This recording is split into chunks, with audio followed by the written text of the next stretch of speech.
আমি একজন police officer. আমি তোমাকে ধরে নিয়ে আসছি। তুমি অপরাধ করার কারণে। তুমি কি জানো, এই পৃথিবীর মায়া ত্যাগ করে একদিন ওই কবরে যেতে হবে। অতএব তুমি যে অপরাধে লিপ্ত রয়েছ, সে পথ থেকে এখনো সুযোগ আছে তোমাকে বের হওয়ার। কেন তুমি এই পথ বেছে নিলা? আমি একটু শুনতে পারি? আলহামদুলিল্লাহ। আমাদের এই চ্যানেলটা সবাই সাবস্ক্রাইব করবেন, পাশে থাকবেন, এবং সুন্দর সুন্দর ইসলামিক ভিডিও পেতে সবাই লাইক কমেন্ট করবেন, শেয়ার দিবেন। অবশ্যই স্যার, অবশ্য শুনতে পারবেন। আমি বলি আপনি শুনুন।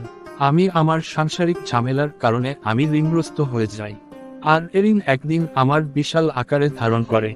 যে ঋণ পরিশোধ করতে পারি না, মানুষ আমাকে অপমান করে, মানুষ আমাকে হ্যারাসমেন্ট করে, অসম্মান করে। তখন আমি অবৈধ পন্থা বেছে নেই, অবৈধ ধান্দায় বের হয়েছি। আমি যদি ঋণ পরিশোধ না করতে পারি, তাহলে মানুষ আমাকে ধরে মারপিট করবে, মেরে ফেলবে, কতই না কিছু করবে তারা। এই কারণে আমি এই পথটা বেছে নিয়েছি। যে টাকা ইনকাম করব মানুষের ঋণ পরিশোধ করব।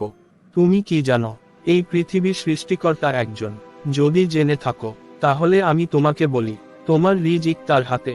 তুমি সংসারের ঝামেলার কারণে তুমি ঋণগ্রস্ত হয়ে গেছো, কিন্তু তোমার ঋণ পরিশোধ করার ভালো একটা পথ রয়েছে, এবং একটা দোয়া রয়েছে। যে দোয়াটা পাঠ করলে তোমার ঋণ থেকে মুক্তি পাবা। জি স্যার, আমি তো জানি না যে দোয়া রয়েছে, এবং আল্লাহ তাআলার করুণা রয়েছে। যে দোয়াটা পাঠ করলে ঋণ পরিশোধ হয়ে যাবে, আপনি আমাকে ওই দোয়াটার শিক্ষা দিন। যে দোয়াটা পাঠ করলে আমি ঋণগ্রস্ত থেকে মুক্তি পাবো, সমাজের ভালোভাবে সম্মানের সহিত আমি চলতে পারবো।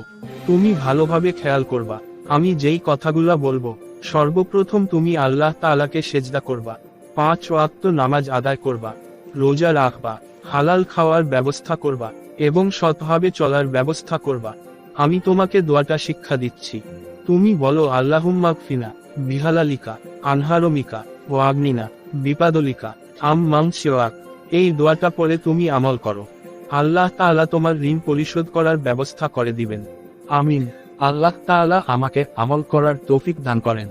যারা ভিডিওটা দেখবেন, সবাই এই দোয়াটা মুখস্থ করে রাখবেন, সবাই যেন আমল করতে পারেন।